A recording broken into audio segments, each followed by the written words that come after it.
Konnichiwa. Welcome to the Jandals in Japan podcast.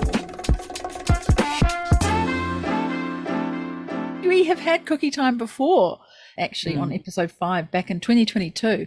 We had Jason Allen come on the show, but we've got him back again. He's been bringing smiles to Japan along with his team for a very long time. That's one of their slogans. That's why I slipped that in. But this beloved brand of New Zealand for more than 40 years is back on the show because they've been having wonderful, wonderful opportunities with Costco. And we wanted to share this story because it's super amazing. You will get so much juice out of this episode. Jason is just brilliant the way he tells the journey and all the opportunities that came up. Can I just make a cheeky little content warning, as in, if you listen to this episode, you're going to want to eat some cookie time cookies. So if you're on like a diet or your New Year's resolution is to eat healthier, just beware. Do not listen on an empty stomach, all right? It's not a good idea. Excellent, Jane. I knew you'd come through with some, a New Year's tie-in there to what we were talking about before. Good one. So I have eaten so many cookie time cookies while I've been working on this episode. So yeah, it makes me want to eat them. Who shouldn't go with Costco? Because what would not be a good fit to work with Costco? If you're in New Zealand and you're thinking, I want to export my products, I'll go with Costco. Given the scale and size, they are big enough and bold enough to dictate the terms. So if you're not as big and bold as them or can get into the ring and throw some punches, maybe you shouldn't start there because they do deal quite direct and it's quite straight. It's very straightforward once the business gets underway, but they're also, they're just big. They can throw you around or they can throw a hook or, an uppercut. And if you can't punch back or, you don't mind getting into a tangle with them. You gotta be tough. Yeah, then maybe it's not Hold for your ground. you. Yeah. And a lot of New Zealand manufacturers too that are not exporting much or a lot, tend to be, they might have capacity, glass ceilings or whatever it may be. It's probably not for them either. We were ready to rev up and we were ready to kind of scale. We've had to go through massive transformation in New Zealand to deliver on this promise to Costco, but we were ready for it. And if Costco shuts the door tomorrow, we're still ready for it. So you got to be ready for it, I think. It might fall into your lap and that might be nice and you might do some nice business with them. We're doing good, nice business, but we want their volume and we want their scale. So we're also getting into the ring as well. We need to be. Love it. What a great analogies or metaphors you're using there. Wow. And great too, for Christchurch with is that where the most of the manufacturing is still done for cookie time? So it's great for employment, for energizing the region and all of that. Yeah. Yeah, absolutely. Well, the export-led strategy, and obviously Costco is a big part of that, has been the catalyst to basically expand our business in New Zealand significantly. So we've gone from 1 8-hour shift, which was more like a 10-hour shift, or a busy Saturday sometimes to keep up with demand, domestic and a little bit of export, has gone to now 3 shifts. So we're running 3 shifts. So we're basically 24/5, not 7, but 24/5. Costco's been a big part of that, but that also means there are expectations from the sales team to deliver opportunities now too, because the last thing we want is idle hands on the production line. Yeah, for people who don't know, Aomori is an apple production center, right? There's a lot of apples grown. It's like trying to sell apples in Cromwell, from Japan. Why would you do that? There has to be something super different about them, right? Yeah, interesting. Yeah, and I think gradually that understanding in Aomori amongst growers is changing. They can see what New Zealand can offer in terms of innovation or growing techniques, pack house techniques, that in Japan are comparatively outdated. So maybe your listeners have a perception of Japan being really high-tech in some ways, but in our sector, the agriculture sector, far from it. You have 80-year-old woman climbing up a ladder in a 30-year-old tree, turning individual apples to allow sunshine, right the way around. So the style that we grow in New Zealand is much more advanced in terms of using automation rather than manual labor. Amazing. So talking about then sustainability, all the boardrooms talking about it, many companies, it's on the top agenda. What role is it playing for you there in your operations? And is it resonating with Japanese consumers? I'm really intrigued to know in your industry if it is.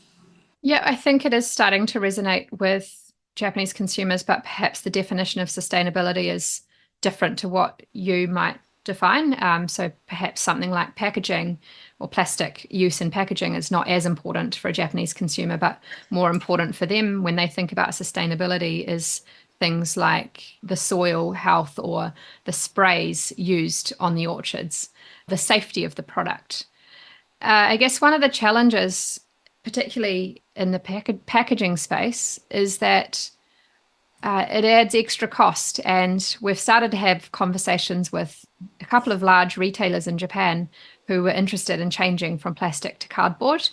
But when it came down to the finer detail, the change was too expensive. So to produce in cardboard, we're bringing a product to market that's increasing year on year, the price, because of the weakening Japanese yen. So to add on extra packaging cost, it just makes it unaffordable. However, we are looking to make change in the way that we bring the product to Japan. So instead of packing into cartons that get disposed of, we are looking to bring reusable packaging to the market, like in a format of a large bin. That's interesting. So when we find your apples in the supermarket, they're always pre-packaged, right? But they don't arrive from New Zealand pre-packaged. They get packaged in Japan and then put on the shelf. Correct. And so we deliver in a 18 kilo carton, and then our customers repack the apples into plastic bags. Japan produce sector is fairly different in that way, and that bulk fruit is not so common here. Absolutely. You still see the cucumbers and the zucchinis wrapped individually here, right? It always bothers me, but that's one big thing that is quite different, right? Well, one big thing that is very different in that when you get back to New Zealand and you walk into Pack and Save or Fresh Choice or somewhere, there's the bins, right, with apples galore, and you just select which ones you want, and you're touching other ones before you actually select yours, which seems so normal and natural. And yet in Japan, I don't think that even happens even at the bigger outlets. It's always somehow packaged. We actually knew right from day one that this was going to be an export product. Firstly, it needed to address the immediate problem of being a great tasting beverage, which the kombucha wasn't. Secondly, because it was going to be an export product, we wanted it to ride off the momentum and the reputation of some of our most kind of loved brands, which is Mānuka honey, the Mānuka honey story. So then when we knew we were going to add Mānuka honey as an ingredient, this is all happening at a New Year's Eve party. So everyone's like, just suddenly. Yeah. I've got the image. What's playing on the music? I want to know what's playing on the music. I think at that stage, because it was quite early, it was just some old school kind of New Zealand reggae. Great. I've got the vibe now. I've got the image. Yeah. And then the party actually, it came down a few notches so we could engage in this important conversation. And what we landed on by the end of the night, and this is like 3 o'clock in the morning, I'm going to say, is taking Mānuka honey, combining it with spring water, and we even had a name for it. We're going to call it the healing water of Aotearoa. And then on New Year's Day, so January 1st, I woke up and then I did a bit of desktop research, and I realized that nobody's actually making a premium Mānuka honey beverage. And then I messaged the boys and I said, hey man, no one's making this, let's do it. And we're like, yeah, sweet, let's do it. So that was kind of the origin story. Whoa, what a cool story. That's giving me shivers. That's amazing. It's been so surreal, to go from this idea around a barbecue at New Year's to this thing that people love. I look back and you're just like, wow, what happened? Wow, what was the next step then? You've got this idea, the guy's all behind you. What did you do next? Yeah, so the next was we needed to find the right people to help sort of create the recipe, and that we tried to do it ourselves, and we made it out of we had a guy making it out of a soda stream machine. But it's absolutely amazing. I mean, you talked about the story aligning with your values. I want to know what your values are and what's the story that captured, for example, America's Cup, even when you didn't even have a product. What was it that sung to them? For us, it was the alignment of values. So for Wai Mānuka as a brand, our values are based on sort of our Māori culture, and it's things like horticulture, which is around health and wellness, manaakitanga, which is about caring and respect, whanaungatanga, which is all about building relationships first before engaging in business, and then kaitiakitanga, which is about caring for the planet. These values that are inherent within Māori culture are a big part of the brand story for Wai Mānuka, and in a lot of ways, I feel like that's what resonated with the panel for America's Cup.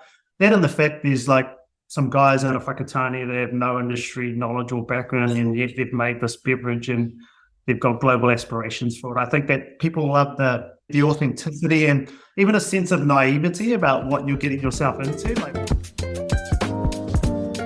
In terms of conveniences, Japanese people are the best. Family marts and the Daisos, they just have every little... You can't complain about a family mart. Oh, no. What's your favourite choice from a family mart? What do you go in and get?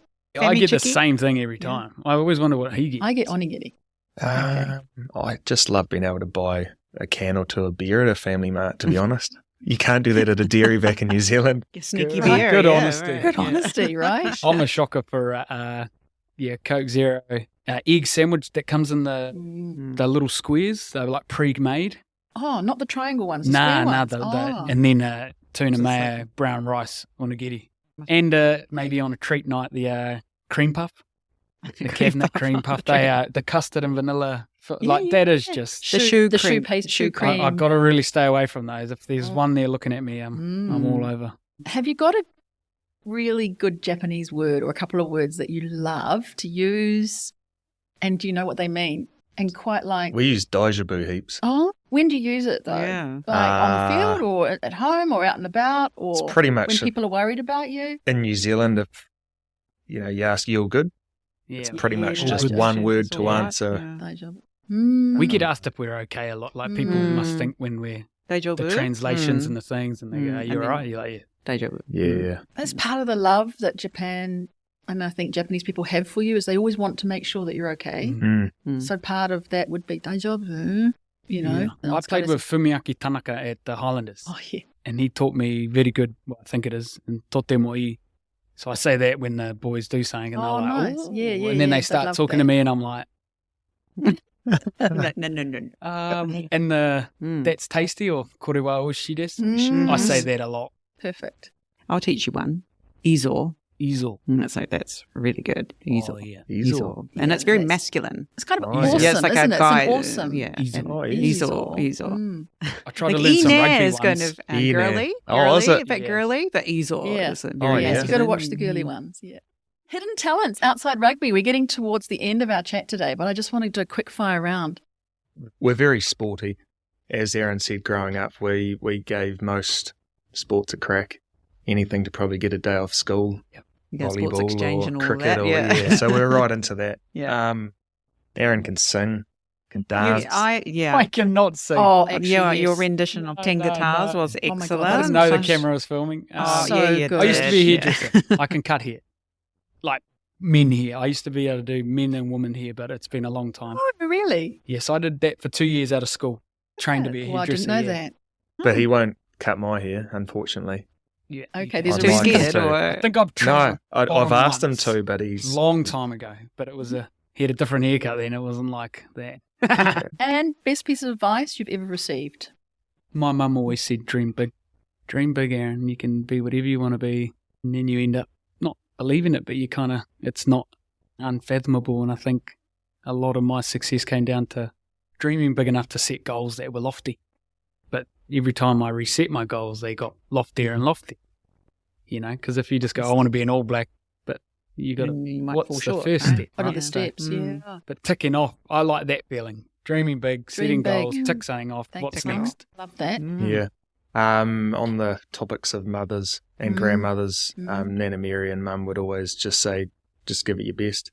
And I used to get really worked up and overwhelmed and nervous over things like cross country and anything I had a reasonable expectation to do well in, and it became a lot at times, and sometimes I wouldn't want to do it, but those are the words that stood out to me.